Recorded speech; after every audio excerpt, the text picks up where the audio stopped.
All right. Well, welcome everybody to another episode of Are You Convinced? Another episode. Here we are. It is the second episode, Damon. The difficult second episode. Yeah, the youngest sibling. The youngest sibling. The one where we're going to fix all the mistakes from the first one. Do you think we made mistakes? I think we made several. I actually am very pleased with sort of the initial response we got. I think it went well. I'm glad you said that because I am too. I got a lot of people just stopping me in the streets, mobbing me in the streets. You're that guy from that podcast. Yes, I am. No autographs, please. No photographs. But I took that as a positive. Yeah, You know, just took it in your stride. when the dirty, Did- filthy public yeah. want to be around you, it's hard work to get amongst the great unwashed, but it's vindicating. You don't let the fame go to your head, though, clearly. Clearly not. No, not at all. All right, I've well- gone up a hat size since last week, James. You mean two? Two. Two or three. like the Grinch when his heart grows, but it's your head. That's right. Well, here we are. Yes, we're at second episode, and this week, what are we talking about? This week, James, we're talking about the best bad movies, which is, what would you call that? Oxymoronic? Would you call that a contradiction? The best of the bad Yes. movies? I mean, I think there are some really, really bad films out there, but some of these movies, they have a certain charm to them, I think, despite all their flaws. Would you say redeeming features? I guess so, yeah. Much like you. Oh, wow. Thank you, James. This is the sort of feedback I do need, actually. But just beforehand, we were talking about some of these terrible, terrible movies. There and are some bad movies out there, aren't there? We've got some listed that I don't think were that bad. Okay, Just well, you know quietly. what? So I put this down to sort of discuss. I remember back in high school, I think I would have been year 9 or 10. So when this movie came out, Van Helsing, starring Hugh Jackman. I loved it when it came out. I know when this movie came out, Yeah. I went to see it with a mate, and we were so keen to get to see this movie. We came out raving about it. It was just so awesome, so epic. Sat down and rewatched it recently, and really. You're a brave man to rewatch that. It doesn't hold up. So doesn't. That was back in the day where every cool action hero had to have a long trench coat. Yeah. That was just a thing that we somehow went through. That was just cool. I think the Matrix started that and carried it on. Also, semi-automatic crossbow firing stakes. See, when you're like in high school, when you're a teenager, What more do you want from a that's, movie? that's all you really need, isn't It was exactly what I just described. The next one, X-Men Origins Wolverine, that you've got written down. Okay, again, like you said, you didn't mind Van Helsing. I didn't mind X-Men Origins Wolverine. I'm probably gonna get like slogged for that. You shut your filthy mouth. How dare you? I understand. Really? I understand why people despise it. Good. Look.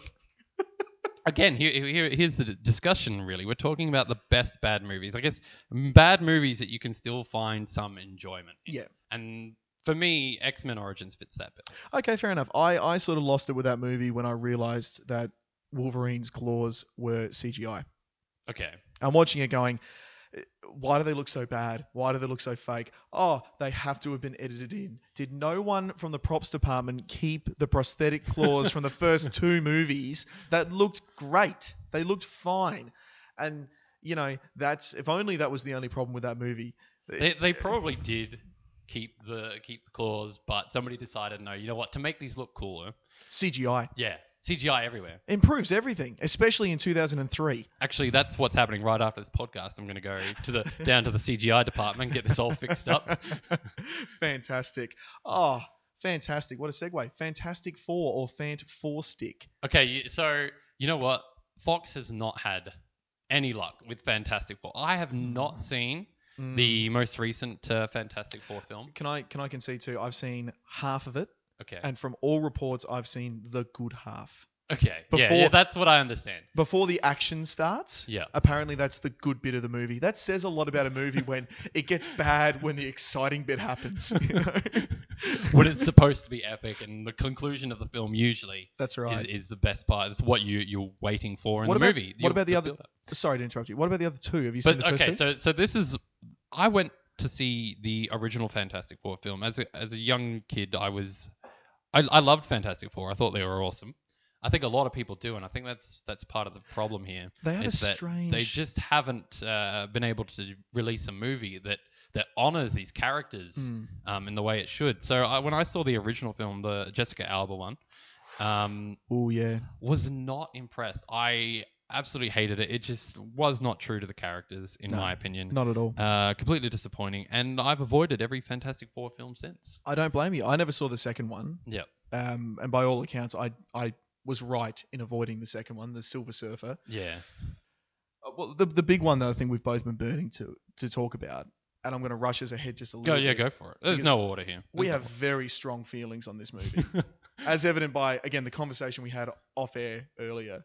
Batman v Superman, Oh, the most recent. Now, biggest part of the conversation we were just having is that a lot of people find redeeming features in this movie, and I don't understand that at all. I can't see what people enjoy about it. I really can't. It's so bemusing to me. So I decided I was going to go see this film in the cinemas, and I think I went about a week or so into its release. So I was fully aware of what was being said. The feedback had come through. The reviews were out. They weren't positive. It was very much okay. Like I have to find out, and it's Batman v Superman. So I think they were gonna be making a lot of money anyway, and I think that kind of makes me a little bit mad. Do you think that comes through in the movie? I always thought there's just a lack of effort with story with this one, and there is an element of you can't fail with this formula. And yet somehow they did. But like you say, they still made truck tons of cash off this movie. So was there a point in the writer's room where someone just goes, I can't figure. Make it his mum's name. His mum's name is what makes them friends. That'll do. What are you worried about? We're keeping our jobs. We're all going to get paid Batman $1 million. and it's Superman. People are going to see this movie. We can't throw fail. Wonder Woman in there. Like, yeah. Literally throw Wonder Woman in there. Yeah. I read an article recently that said that movie almost shouldn't have had Wonder Woman in it, which is amazing considering she's probably the only redeeming feature that I could find in it. She's easily the best character. And yet this article quite compellingly argues to just have her ripped out of the movie. It wouldn't change the movie at all. It wouldn't affect the end outcome. Yeah, no. She's just in it. She's just shoehorned into it as maybe as a strong female character, which more movies need. I'm not saying that's a bad thing. Sorry, that just reminded me of sort of my feelings seeing this movie. And Wonder Woman's such an important and iconic character, I think. Very important. I'm so glad that the Wonder Woman film Fantastic. was quite good. Awesome movie, yeah. During Batman v Superman, there's a line, and I think it's intended to say more about sort of the persona that Bruce puts on than it is an actual comment about the character. But it's a throwaway line, and Bruce turns to somebody and says, "Pretty girl." That's how he describes Wonder Woman. Yeah. Is pretty girl. Can we dissect that a little bit? Firstly, pretty. You know, Yeah. very dainty, lovely. Yeah. Obviously she's nice. And girl. Yeah. Not a woman. No. Not an independent woman. No. A young, pretty, delicate little thing. I think you might be right. That might be more the Bruce Wayne It was character. supposed to be, but to me, it just immediately stuck out as that's him describing this really important feminine hero. I'm with you. You Yeah, know, and I get you. Yeah. The one that baffles me is she with you? I thought she was with you. You Batman. brought her. She's with you, You've Batman. been emailing You her. brought her. You this whole stalked her for half the movie, Batman. You know who she is. You willingly opened up all those weird attachments she sent you. You know who she is. You got to trust her, right? Nobody opens weird attachments from some woman. But they all had their little logos. Every character had its own little logo. The next one looks terrible. I'm throwing that out there. I saw a movie last night, which we can talk about later if we want to. The trailer came up for it. And even my partner, who doesn't know anything about comic book movies, she looks at me and goes, is that going to be good? And I said, no, honey. No, it won't be. The CGI in the trailer looks bad. Yeah. Come on, put your best foot forward with it. I mean, like, sorry, no, let's not. We've got other things to talk about. Yeah, there was, back to Batman v Superman, there was sort of a lot wrong with this film. I think it failed on so many counts. Cinematography, the storyline, the character development, staying just true to these characters. Well, can I just cut in, though? Because some of the cinematography was excellent. That first scene where he's racing through Metropolis, Bruce Wayne racing through, and it's just great Ben Affleck, serious face, big arms as he's running through the rubble. Great scene. Yeah. That's in the first 10 minutes of the movie. You're right. It takes a bit of a nosedive from there, and then it turns into a big pitch CGI battle with a big grey monster at the end. And there was just some very weird pacing issues. The whole, it just, to me, it was just a mess of I mean, whether you can just enjoy the characters and just, switch your brain off and enjoy the film. For me, it was just a disaster of filmmaking, Yeah, regardless of characters. sure. The characters are what gets to me more, though.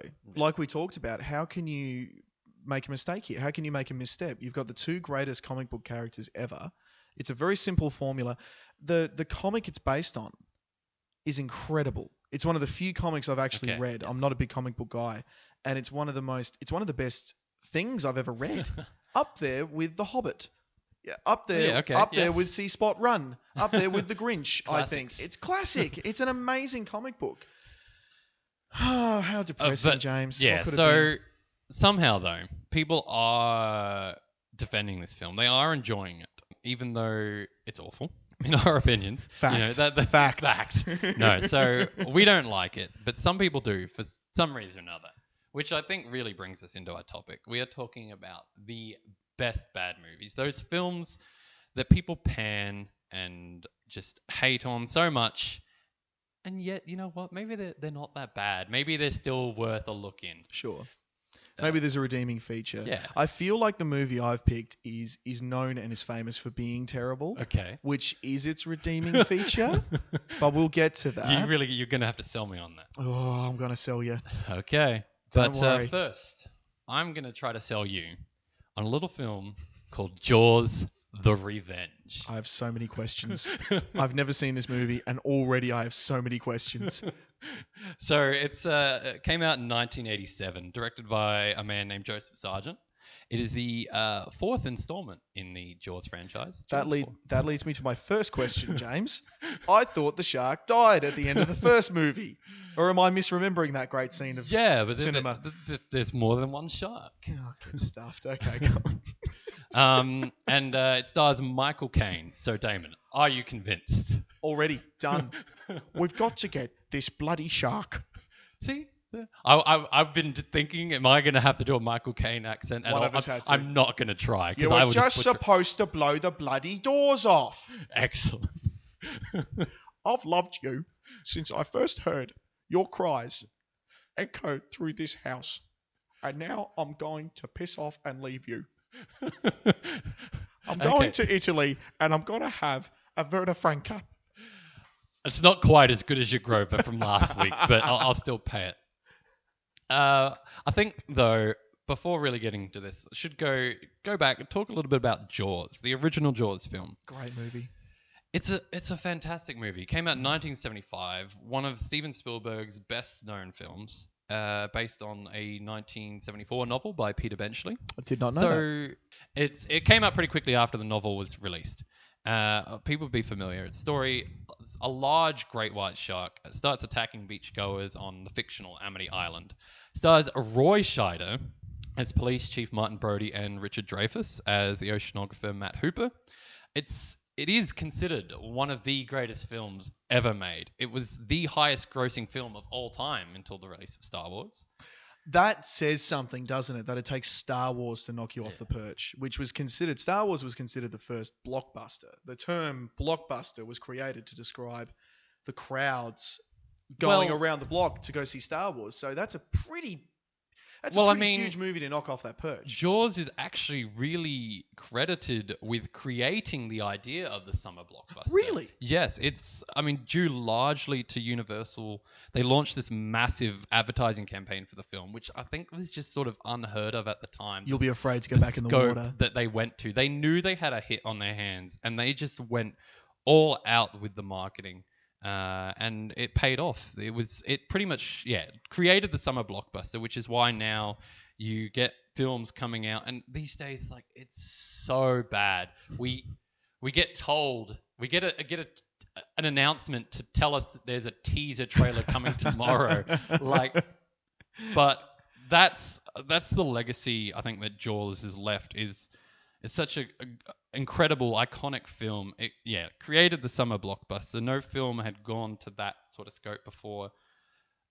So the numbers, we would have had films bigger than that since then, but this still astounded me. $470.7 million at the box office. Back in 1976. Off of a budget of $9 million. Really? Over 50 times the Bloody budget. hell. That's the incredible. box office taking. So that's wow. When you factor in, I'm not very good at this sort of stuff, but when No. you factor in wages, marketing would be done by Universal. So that marketing doesn't probably count. could potentially be outside of that $9 million, but Yep. the $9 million would be everything else, paying the actors, paying catering, paying the crew. That's all in the $9 million, the production. And about $30 of that went towards building the shark. we will go into that actually. Oh, good. Yeah, yeah. Oh, good. Please tell me the shark gets better by the fourth movie. Oh, We'll get to that. We'll get something to that. tells me it doesn't get We're better. jumping ahead here. All right. Okay, sorry, go on. So, Jaws is such an iconic film, and it's left such a mark on the industry. It has such a legacy, and part of that legacy is Jaws: The Revenge. So are you claiming that this fourth installment improves on the first one? I still think it's just worth checking out to get the full scope of the story of what happens with the Brody family. Oh, no. Okay. So the tagline. I'm already nervous. The tagline for this film is "This time it's personal." Oh, no, I'm done. I don't want to know. What do you mean personal? The shark died. It's a different shark, though. Maybe we could assume that it is the son or daughter of the original shark. You couldn't even finish saying that sentence. You No, couldn't get that out. but it's a vengeful shark. This shark is specifically seeking out people related to Martin Brody from the first film. Okay? No, but come on. Like, a shark's scary enough as it is. But a shark on a mission. Oh, a shark with a grudge. A shark with a grudge, with a purpose, okay? I think you need to see that. So, but going back to that tagline, you would have seen Back to the Future Part 2. Yes. The hologram that comes out of the billboard of Yeah. the shark attacks Marty McFly, and he makes shark still looks fake. Great scene. Great scene.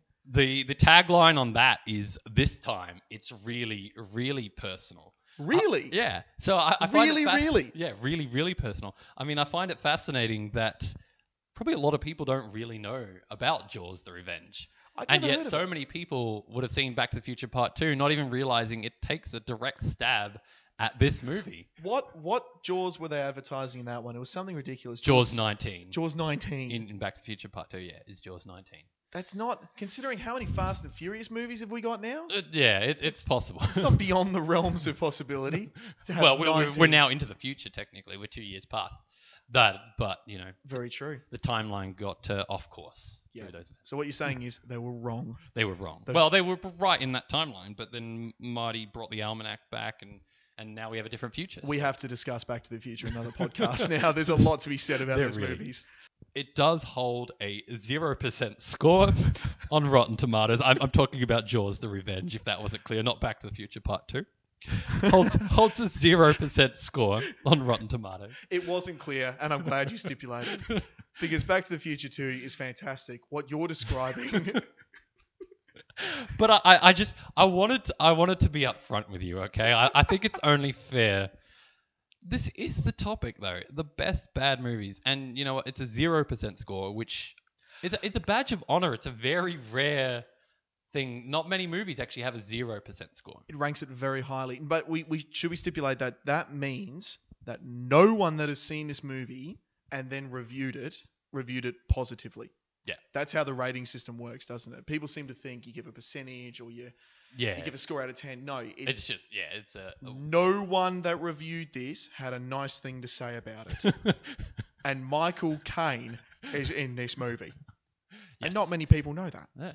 Well, go on. Okay. Before I do sorry. more Michael Caine impressions, So I wanted to point out, it is a bad movie. And you know what? Michael Caine, he was asked about the film and what he thought. And he said, "I've never seen it, but by all accounts, it is terrible.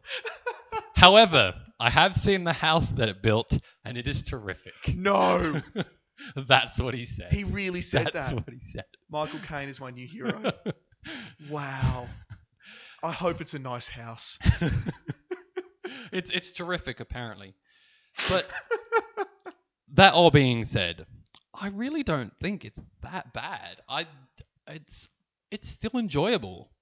So I'll get into the plot a little bit. So the story this time focuses on Ellen Brody, played once again by Lorraine Gray. She was in the first two films, Okay. the wife to Roy Scheider's Martin. Martin's passed away by the time the film starts. He's passed away from a heart attack, and Ellen sort of claims that this was brought on by fear and trauma from the previous shark attack. She just feels just the stress from it all has just gotten to him. It's affected his health. Yeah, you're right. That scene where he blew the shark away, killed the shark, that was quite stressful for me to watch. You're right. So the shark dies. Mr. Brody is now dead. Not at the end of the first one. Not at the end of the first one. No. Sorry, in between movies. So he's died just prior to the beginning of Jaws: The Revenge. Okay. He was in the first two. So Ellen lives with her youngest son Sean, who works as a police deputy, following in his father's footsteps. Oh, good. The movie sort of kicks off. Sean gets called out. There's a large log on a buoy out in the water. Nobody else is around to clear it. It's got to be clear by morning. So he says, okay, look, I'll go handle it. I'll go take care of this. So he goes out. It's actually, this film's a Christmas movie as well, by the way. It takes place during Christmas. It's not a big factor in the film. But just a by the by. Yeah. So there are people on the shore. They're singing Christmas carols as Sean goes out into the water on his boat in the dark. Of course, always safe. He reaches in. He's trying to clear this log. Promptly loses his arm. It's freaking amazing. Well, as soon as he gets in the water. He doesn't even get in the water. He just reaches in. Shark just goes for it. Just like I said, a vengeful shark. This thing is mad. Okay? I'm sorry, but are you saying the shark set a trap for one of the Brody family? I'm not saying that, but it's maybe implied. But I mean, it's a bit like Civil War, when the whole plan is just hinging on too many coincidences. No. You don't get to do that. You don't get to compare Jaws for the Revenge with Captain America Civil War. You don't get to do that. So in this instance, there was a lot hinging on coincidences of Sean being there. But maybe the shark just kind of benefited from the situation. He's promptly taken Sean's arm off. It's a beautiful, gory scene. Sean's in his boat. He's screaming. He's freaking the hell out. Nobody on the shore can hear him, even knows he's there. Because they're singing Christmas carols. They're singing Christmas carols, all right? The shark just starts ramming the boat. And this is seriously one of the most, you can see the look of sheer terror in this guy's face. Yeah. I'm in a rubbish movie. Yeah. No. So I didn't even get paid as much as Michael Caine. I'm not getting a house out of this. So shark starts ramming the boat, takes a huge bite out of it, manages to just devour Sean. This is just quick cuts and just ripping this guy to shreds. It's so cool. Wow. So this has already got parallels to the first one, where it starts with the girl night swimming, feels a tug on her ankle, and then the shark does that hilarious, in hindsight, bit where it's dragging her across the surface of the water, which I laugh at in my head because I'm a horrible person. But they add to it in this one by having Christmas carolers on the beach. Yeah. I'm sold already, but tell me more. So that's how we kick off this film. Sean is promptly eaten by a shark. There goes Sean Brody. And Ellen's obviously, she's distraught. Her oldest son, Michael, comes to Amity for the funeral with his wife, Carla, and 5-year-old daughter, Thea, because all great movies like this need a young child to be involved. That really just that was a bit stakes. That was a bit of a trope too. I remember for a while that you've got to have some doe-eyed young person to look up at the main antagonist and drop a great inspiring line. You will come back though, won't you? Yeah. You know it's Christmas.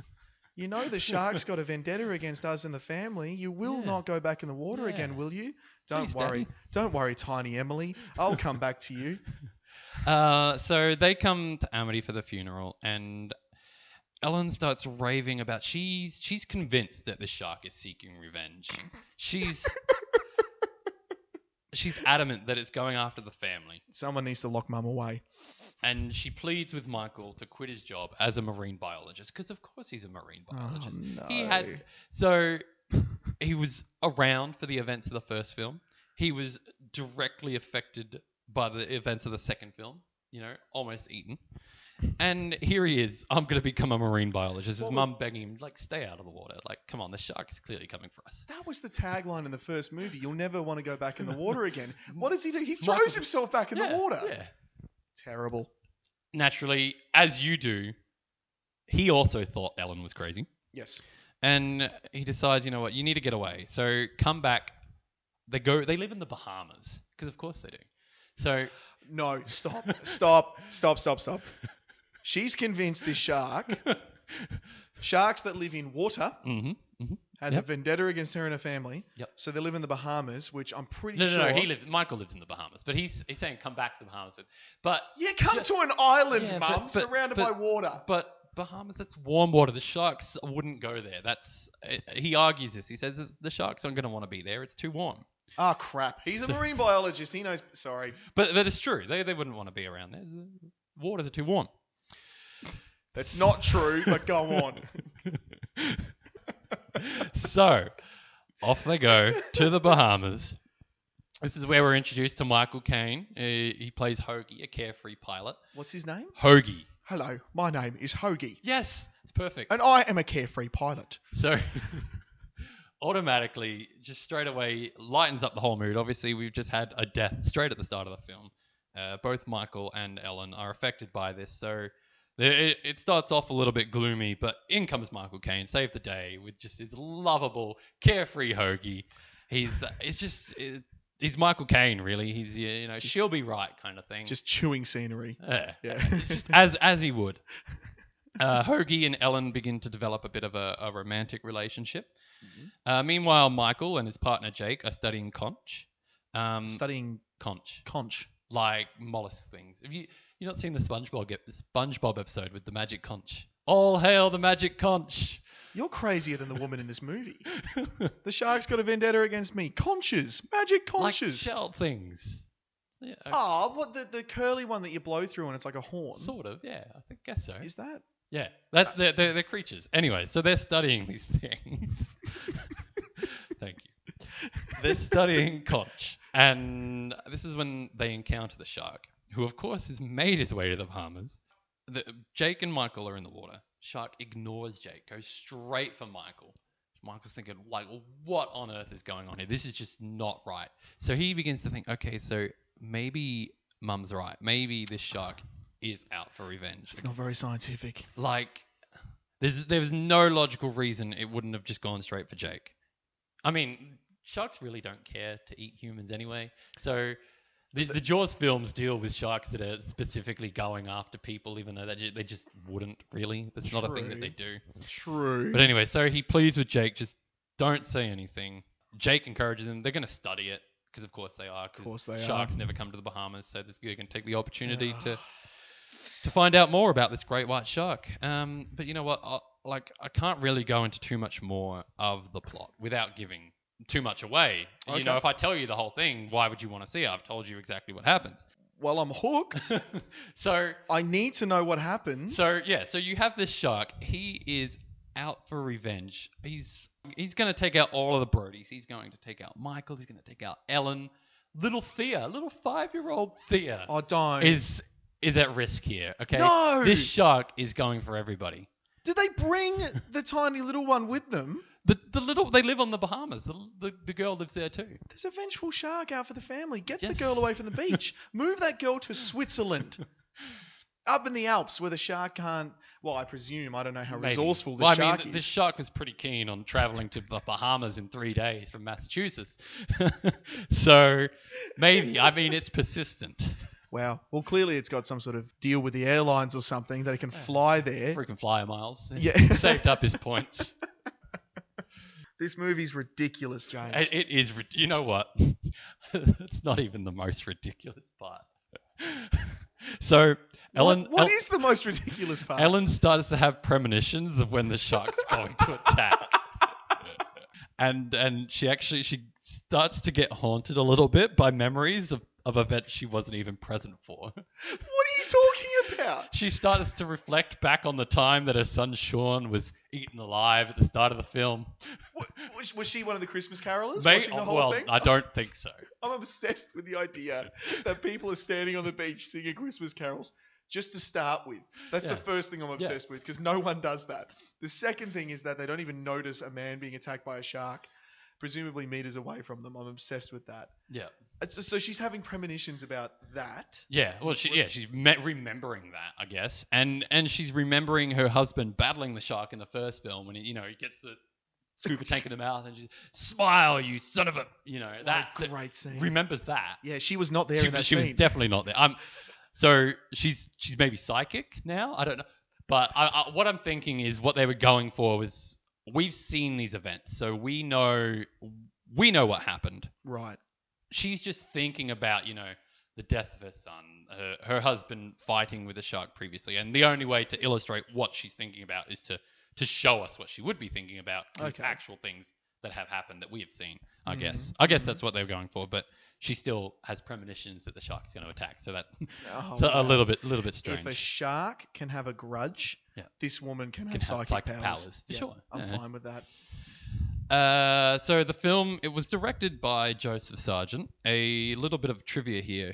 Well, I've never heard of this guy. Okay, so he directed The Taking of Pelham 1, 2, 3 in 1974. There was a remake with John Travolta. Yes. Who wore that terrible goatee, I think so. beard arrangement for that movie. Yeah, I think so. That's the only thing I remember about it. So the original, The Taking of Pelham 1, 2, 3, was in 1974, directed by Joseph Sargent. Funnily enough, a little bit of trivia. He cast in this film Robert Shaw, who played the shark hunter Quint in Jaws. Okay. So he was in The Taking of Pelham 1, 2, 3. Neither of them worked together in any sort of way, in any capacity with Jaws. I found that sort of full circle. Yeah, I like that. Yeah. Okay, that's a good fun fact. So that's good trivia, James. Yeah. Both involved in the Jaws franchise, albeit not at the same time. But Taking of Pelham 1, 2, 3 was a critical success. It holds a 100% Rotten Tomatoes score, with many calling it one of the finest films of 1974. What the hell happened? So I guess that makes Joseph Sargent one of the people that's directed a 100% score movie and a 0% score movie. That's pretty amazing. There are so many of those directors. So many people that are just, oh no, I put all my heart and soul into this first movie, and the next one, well, Michael Caine needed a house, so we did it. We helped did it anyway. Yeah. What were we talking about with Batman v Superman? That whole idea that it's an undroppable ball, like it's just a formula that's bound to work. Maybe this is this guy. Maybe he's gone, it's Jaws. We're gonna make a killing off of it no matter what. I just need to make a slasher movie in water. Yeah. Maybe he just didn't give it his all, is what I'm thinking. Or sadly, maybe he did give it his all, and that makes it all the better. But I think so. He won 4 Emmys over his career. So how many for Jaws 4? He won nothing for Jaws 4. But I mean, he's certainly capable, and I don't think he's necessarily the letdown of the film. Okay. He's certainly a very capable filmmaker, as evidenced by his 100% Rotten Tomatoes score with The Taking of Pelham 1, 2, 3. That, yep. But you know what? There really is no beating around the bush. This is a bad movie. Okay. In the official Razzie Movie Guide, though, it's rated as one of the 100 most enjoyably bad movies ever made, and that's what I'm arguing here. You can't argue with the Razzies. Razzies. So bad, but it's enjoyably bad. There are some great callbacks to the original movie. Michael Caine's Hoagie is just a fantastic, lovable character. The Bahamas are stunning. There's some absolutely beautiful cinematography, some great underwater visuals.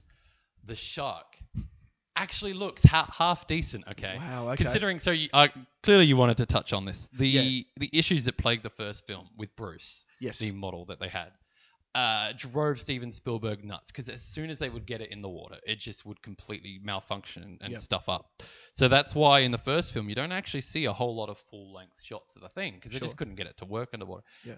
There's plenty of those in this film. This shark is fully operational in water. You see the whole thing from time to time.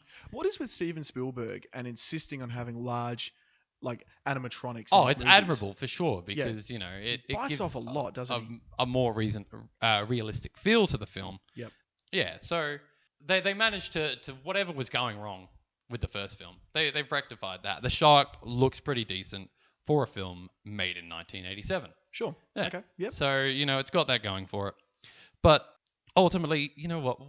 Why would you be wanting to see this film, really? I mean, okay, so I've been asking myself that question since you started speaking.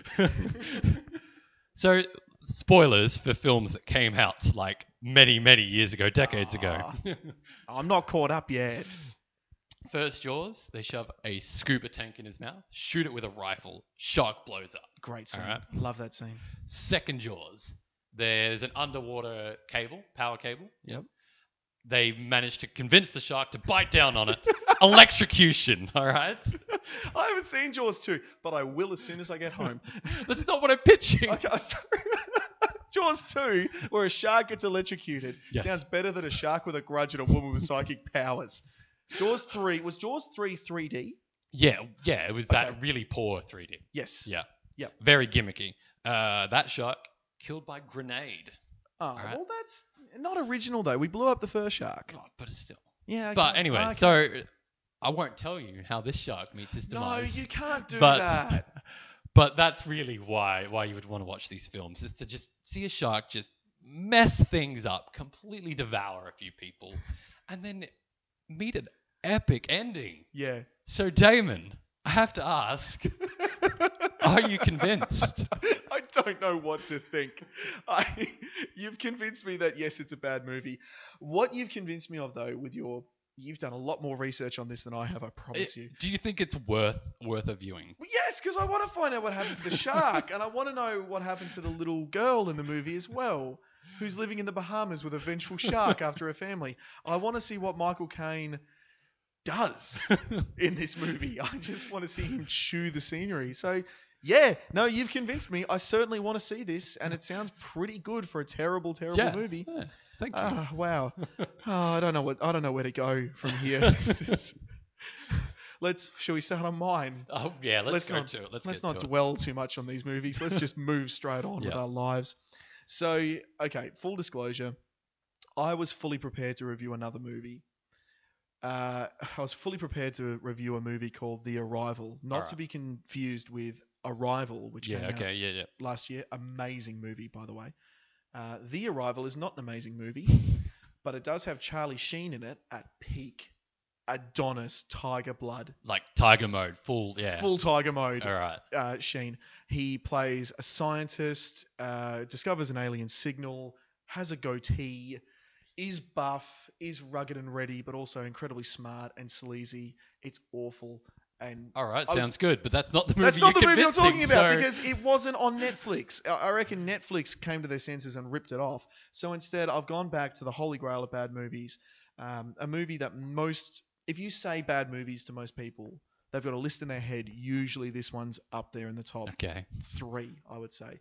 I'm talking, of course, about Tommy Wiseau's The Room, which you admitted to me a little while ago.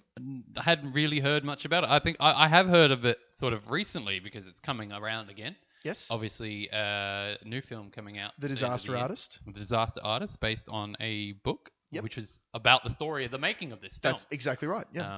That film looks fantastic. It does. I can't wait. Stars James Franco. I have to show you The Room before you see the James Franco Disaster Artist, though, to make it make To sense. fully appreciate. Okay, so how do I begin to describe The Room? For a movie that goes for an hour and a half, that has 4 scenes of passing a football around, 1 with men in tuxedos. Why? Oh, no, please. I know I interrupted you a lot, but this does not go well from here. 1 scene with tuxedos and men throwing around footballs. 2 of those scenes have pratfalls. They just end with one of the guys falling down comedically, I suppose, and then ending. A scene Comedically, air quotes. comedically with air quotes. Okay. A scene where a man hangs a friend over the ledge of a tall building. A young, possibly mentally handicapped man being threatened at gunpoint by a drug dealer. An affair, a fake pregnancy, accusations of domestic violence, a fist fight between 2 best friends, 4 sex scenes that are shot like a 70s porno, Brilliant.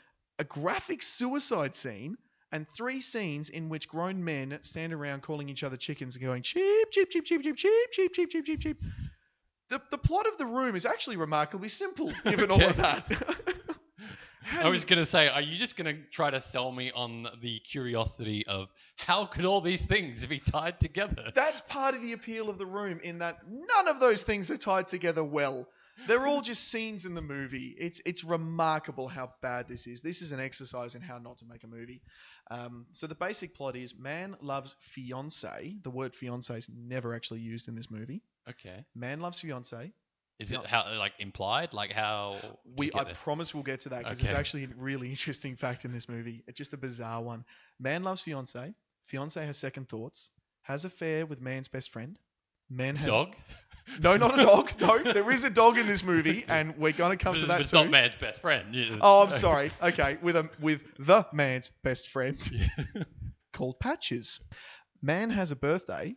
Woman comes clean. Man commits suicide. That's roughly the overarching plot of this movie, as I take it. Okay, and all of those things I just mentioned. You're not sure? They're just shoehorned in. I'm really not sure. I watched it even just recently, and I still couldn't tell you if that's what was the intended plot of this movie. Imagine if it was like secretly brilliant with like subtext and everything. I promise you it's not. If only. Okay, some of the hallmarks of The Room include some of the worst writing in history, and we'll go into what makes that so bad soon. Terrible acting. Actually, what's funny about it is that the worst acting in this movie comes from the lead, Tommy Wiseau, who's become a cult figure in and of himself. He also wrote, directed, and produced and financed this movie. This is a vanity project, right? Poor editing. There are scenes that are clearly and so obviously redubbed. You watch Tommy Wiseau insisted on scenes in editing. He insisted that they just wipe his dialogue and he'll re-record over it. He didn't care if the lips matched. Okay. He didn't care if it made sense in the scene. Just every now and then he'd just go, no, that doesn't sound right. And then they do it again. But there will be accents, by the way. I'm going to offend people. I'm going to try and do his accent. It's nowhere near as good as my Michael Caine. It's up there with my Gonzo. So poor editing. Scenes that just begin and then end and have no bearing on the overall story. You can't work out how they're tied in. They're just there for the sake of it. All right. So the whole movie revolves around Johnny, Tommy Wiseau's character, his future wife. Now, throughout the movie, the word fiance is never used. She's only ever described as Tommy's future wife, or wife to be, or chosen one, or beloved. Well, okay. It's very ominous. It's just awkward and clunky. It just makes no sense. So Tommy Wiseau and his future wife Lisa, and the best friend Mark, who is played by Greg Sestero. Now, Greg Sestero is an important figure in all of this, and I'll come back to him soon. Who has a raunchy affair with Lisa. Sestero would later write a book, The Disaster Artist, detailing his experiences in making the film. Now, if I've got this right, he was actually brought in not as a cast member, but he was brought in to help make the film. Okay. As a lighting or a camera expert. And Johnny Wiseau just decides, hey, you look great. You'd fit in the movie. Come and be in the film. And he's just in the movie then. The guy's got no acting experience, and he does better than the lead. He does better than the guy that directed and produced and wrote this movie. He actually tries really hard. Johnny, the hopeless romantic, dotes on his future wife, who, as the movie runs, simultaneously becomes more irrational and indecisive, while also becoming more focused on cheating on Johnny. She doesn't know if she wants to cheat on Johnny, and yet she knows she wants to cheat on Johnny. You've got to see the movie to understand just this byplay. It's just bizarre. In one scene, she's talking about how he's a dirtbag and a piece of crap, and then in the next, she's comforting him, and you're beautiful, and everyone loves you, and it's just a disaster, James. Disaster Artist is the perfect name for that movie they're making about it. Now, James, I've sprung something here on you. You don't know about this, and I can see in your face you're a little bit nervous. To fully understand how bad the writing of this movie is, can I rely on your vast acting talents? Can we do some read-throughs of the script? Okay. Would you be happy with that? Have you got a script? As it so happens, James, I do. Okay. Okay, so I'm going to do a bit of a setup here for you. All right, don't look so scared. We're going to have to do a little bit of rearranging here, but that's okay. Okay, so the scene that we're going to do, It's commonly known as the flower shop scene. Anyone Okay. that's seen this movie will know the flower shop scene. It's one of the most often quoted and referenced. Okay, so Johnny, who's a hopeless romantic, he dotes on his wife. He goes to a flower shop. Yep. This Okay. is where we jump into it. I'd like you to read, if you could. Can you read The Florist, please? Okay. Okay. So I'm going to be the good person. You're going to be the good person. You're going to Alright. be the florist. I'm going to try and do the accent and butcher it badly, but we'll see how we go. Okay. Cut to exterior shot of a hilly San Francisco street. Johnny's car pulls up to a flower shop. Johnny enters the flower shop. Hi. Can I help you? Yeah, can I have a dozen red roses, please? Oh, hi, Johnny. Didn't know it was you. Here you go. That's me. How much is it? It'll be $18. Here you go. Keep the change. Hi, doggy. You're my favorite customer. Thanks a lot. Bye. Bye-bye. You've got to watch that scene in its entirety. It makes no sense. How Oh, awkward I that mean- was, you and I doing that, that's how it comes across in the movie. There's just a dog sitting on the counter. Hi, doggy, pats the dog and walks out. And then she shouts after him as he's leaving, you're my favorite customer. It's just in the movie. No one told him that's a bad scene. No one told him we should do that again. Or maybe they did and he insisted on keeping it. I don't know. He just went with that bad cut. That's maybe. what they went with, James. What were the good cuts like? So as the romantic Johnny loses his grip on the ever indecisive yet focused Lisa, she's indecisive, but she knows what she wants. Lies and slander begin to enter the relationship, which Johnny struggles to deal with. When he hears Lisa is accusing him of domestic violence, he confides in his friend Mark, with whom Lisa is actually sleeping with. Are you ready for another scene? Okay, all right. You happy with this? So you're going to be Mark. All I'll right. be Johnny again. Okay. Cut to the roof. Johnny enters mid-sentence. I did not hit her. It's not true. It's bullshit. I did not hit her. I did not. He throws a water bottle on the floor. Oh, hi, Mark. Oh, hey, Johnny, what's up? I have a problem with Lisa. She says that I hit her. What? Well, did you? No, it's not true. Don't even ask. What's new with you? Well, I'm just sitting up here thinking, I got a question for you. Yeah? You think girls like to cheat like guys do? What makes you say that? I don't know. I'm just thinking. I don't have to worry about that because Lisa is loyal to me. Yeah, man, you never know. People are very strange these days. I used to know a girl. She had a dozen guys. One of them found out about it, beat her up so bad she ended up in a hospital on Guerrero Street. Ha ha ha. What a story, Mark. This is actually in the movie. Yeah, you can say that again. I'm so happy to have you as my best friend, Mark, and I love Lisa so much. Yeah, man. You're very lucky. Well, maybe you should have a girl, Mark. Well, yeah, maybe you're right. Maybe I have one already. I don't know yet. Well, what happened? Remember Betty? That's her name? Betty? Yeah. Yeah, we don't see each other anymore. She wasn't any good in bed. She was beautiful. We had too many arguments. That's too bad. My Lisa is great when I can get it. Oh man, I can't figure women out. Sometimes they're just too smart, sometimes they're just flat out stupid, other times they're just evil. It seems to me like you're the expert, Mark. No, definitely not an expert, Johnny. What's bothering you, Mark? Nothing, man. Do you have some secrets? Why don't you tell me? But forget it, dude. Is there some secret? Tell me. No, forget it. I'll talk to you later. Mark hands off the football to Johnny and exits. Well, whatever.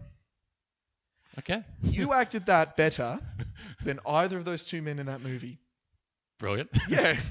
What did you think of that scene that you just acted out then? I mean, the dialogue as a whole there wasn't a lot to work with. I think Mark had it a lot better than Johnny. I think you might be right.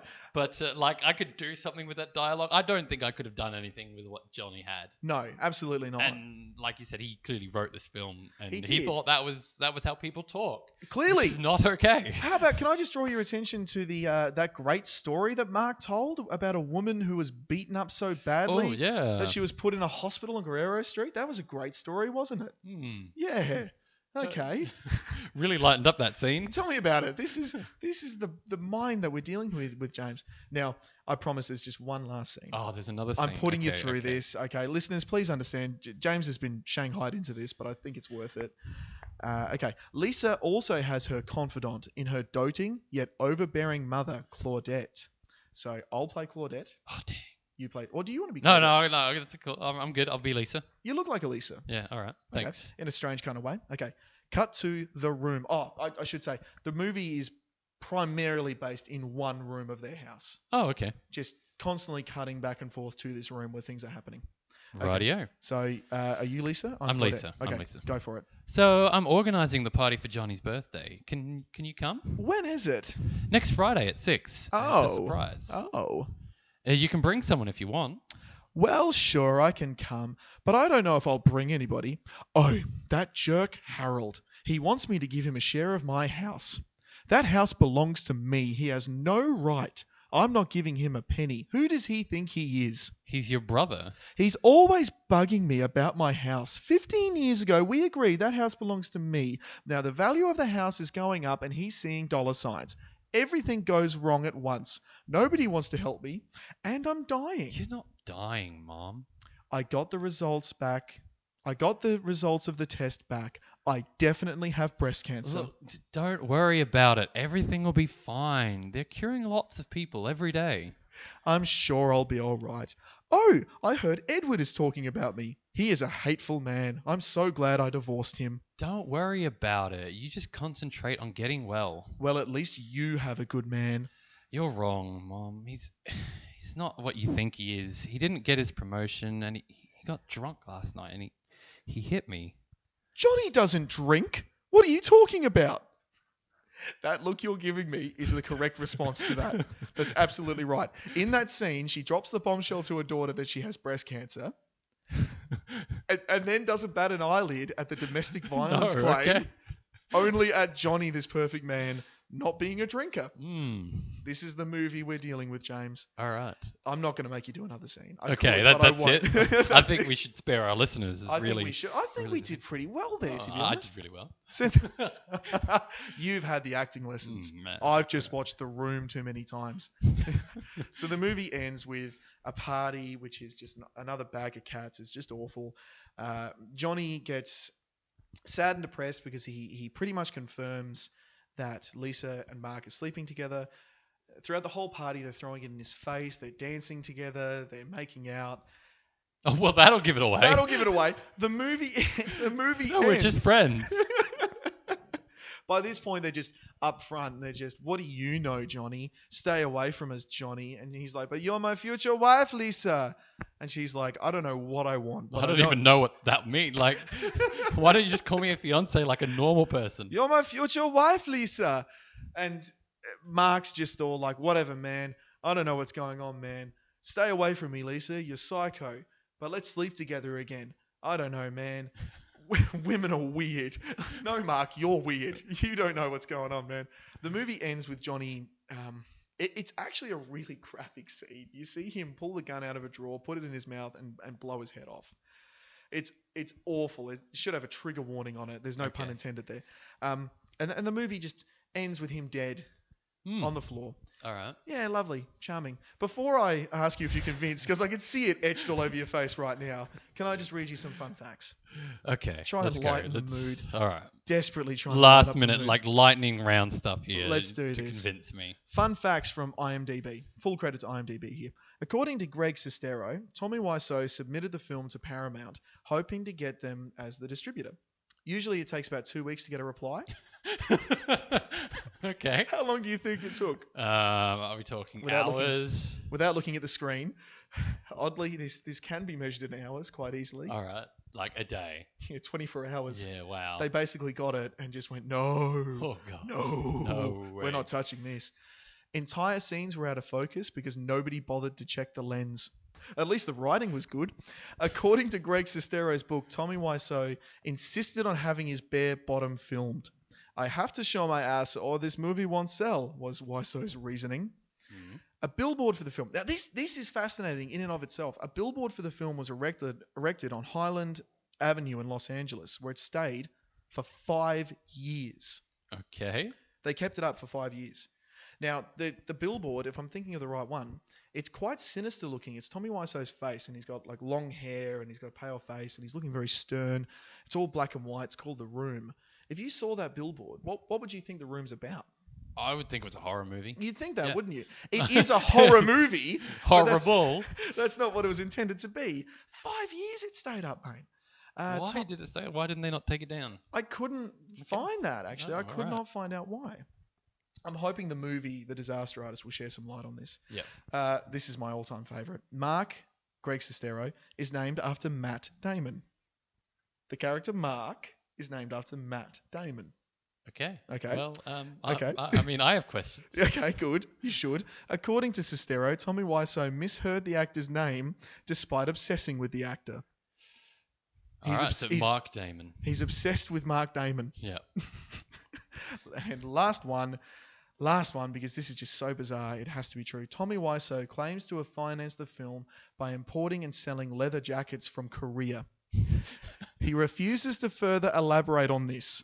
But according to Greg Sestero's book, The Disaster Artist, he said Tommy financed the film working in real estate and entrepreneurship. There's some shady dealings that got this film made. I reckon a deal with the devil at the crossroads. Who is this guy? Had he done anything prior? Has he Nope. done anything since? Nope. He just came up with some money Yep. and put this thing together. Yep. And we have The Room. The man's an enigma.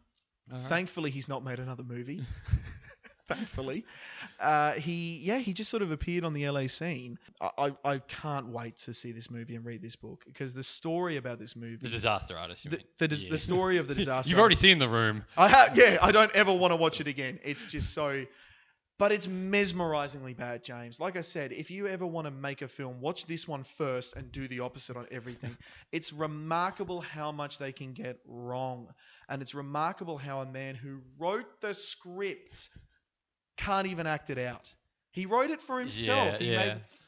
James, are you convinced that this is maybe not the best bad movie, but this is one of the worst movies in existence? It is the top of the tree for bad movies. Are you convinced?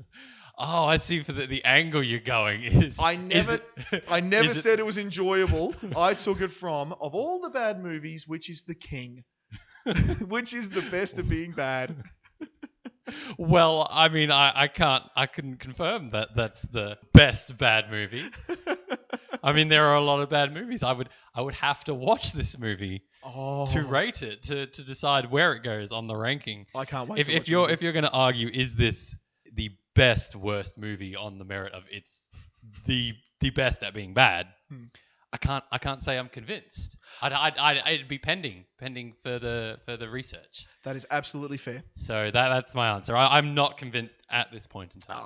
Disappointing. It sounds bad though. But that's okay because that gives us an opportunity to watch this movie together. Oh, you're going to put yourself through that.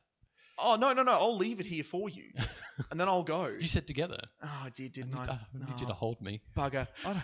I don't even want to. I want to shower as soon as this movie's finished. I don't want to have another person touching me while I'm watching this.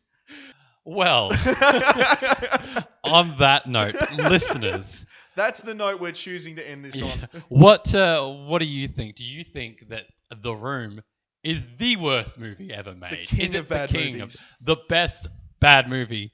He's really taken a very warped perception on the topic here. But are you convinced that is the worst movie? What do you think about Jaws: The Revenge? Would you be interested in checking it out? Are you convinced on that? Yeah, have we sold these two movies for you? Have they now become first and second on your next to watch list on Netflix? Or just are you just going to completely avoid them like the plague? Let us know. Please let us know. We would love to know what are your favorite bad movies, like really awful movies. Yeah. What do you enjoy? What's guilty pleasures, really? Batman and Robin. We all have them. You know, there's so many out there. Batman and Robin, Waterworld, people don't seem to like. The other Kevin Costner one, The Postman, pops up a lot.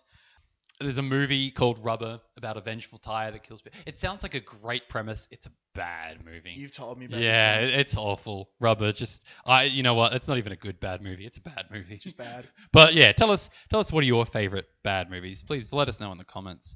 What are we going to be talking about next week? Next week, we're hoping to talk about emerging technologies. All right, yeah. So things that are sort of in the process of being developed, whether they're being trialed or just in the theoretical stage, I guess. Right. So daunting new emerging technologies or exciting new emerging technologies. We're trying to keep our topics varied, and we're trying to come up with new and interesting things to talk about in this podcast. And yeah, we certainly welcome your suggestions for new topics because we're running out. The list is getting narrow. No, we do have a few ideas, but if you want to suggest anything for us to discuss, please let us know. Where can they do that, James? Where can they hit us up? Well, Damon, thank you for asking. No, you can follow us. Please, if you're not already, follow us on Twitter and Instagram. That is at Are You Convinced? You can also find us on Facebook. Just search Are You Convinced or go to www.facebook.com/areyouconvinced.podcast. Please share all your thoughts there and keep up to date with anything that's happening with the show. Like, share, and subscribe. Tell your friends and family about us. Convince your friends. Convince Are you your friends. convinced that you should check out this podcast? And hopefully they all say yes. Yes. Of course they will. But thanks once again for listening. We hope you tune in again next week. Yeah, thanks for listening. Thanks very much, guys. All right.